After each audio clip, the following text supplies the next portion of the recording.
بسم اللہ الرحمن الرحیم نحمده ونصلی ونسلم علی رسولہ الکریم اما بعد۔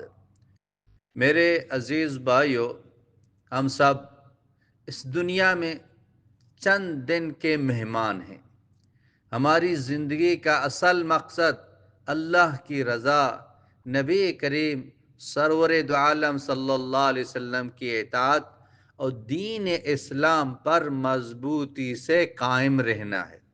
اللہ تبارک و تعالی ارشاد فرماتے ہیں وَمَن يُشَاقِقِ الرَّسُولَ مِن بَعْدِ مَا تَبَيَّنَ لَهُ الْهُدَى وَيَتَّبِعْ غَيْرَ سَبِيلِ الْمُؤْمِنِينَ نُوَلِّهِ مَا تَوَلَّى وَنُصْلِهِ جَهَنَّمَ وَسَاءَتْ مَصِيرًا۔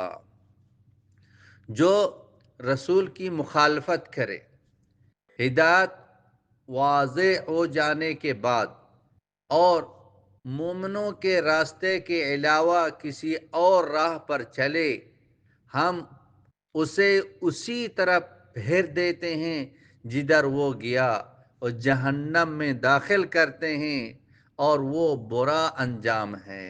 بھائیو، آج میرا خطاب خاص طور پر ان لوگوں کے لیے ہے جو سعد کاندلوی کی حمایت میں اندھے ہو کر چل رہے ہیں۔ یہ شخص قرآن کی آیات میں اپنی مرضی سے مطلب نکالتا ہے، احادیث کا مطلب بدلتا ہے، انبیاء علیہم السلام کی شان میں گستاخی کرتا ہے، اور صحابہ کرام رضوان اللہ تعالی عنہم اجمعین کی بے ادبی کرتا ہے۔ یہ کوئی الزام نہیں ہے، 60 بڑے مدارس کے علماء کرام نے اس کی گمراہی کی نشاندہی کی ہے، اس پر فتویٰ دیا ہے اور امت کو خبردار کیا ہے۔ لیکن حیرت کی بات ہے کہ کچھ لوگ اب بھی اس کے پیچھے چل رہے ہیں، گویا کچھ ہوا ہی نہیں ہے۔ میں پوچھتا ہوں بھائیو، کیا تمہیں آخرت کا خوف نہیں ہے؟ کیا تمہیں اللہ کو جواب نہیں دینا؟ کیا تمہیں قبر کے سوال یاد نہیں ہیں؟ کیا تمہیں یہ حدیث یاد نہیں ہے کہ رسول اللہ صلی اللہ علیہ وسلم نے فرمایا المرء مع من احب، آدمی اسی کے ساتھ ہوگا جس سے وہ محبت کرتا ہے۔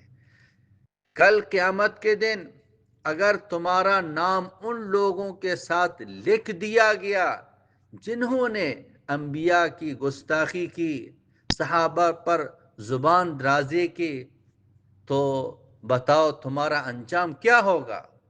بھائیو، اللہ کا دین مکمل ہے، اس میں اپنی طرف سے اضافہ یا کمی کرنے والا گمراہ ہے۔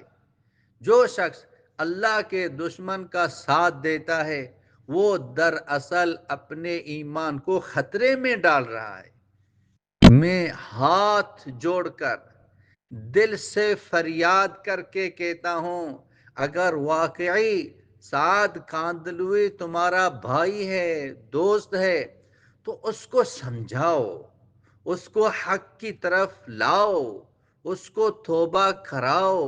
اگر وہ باز نہیں آتا تو خدا را اس کو چھوڑ دو۔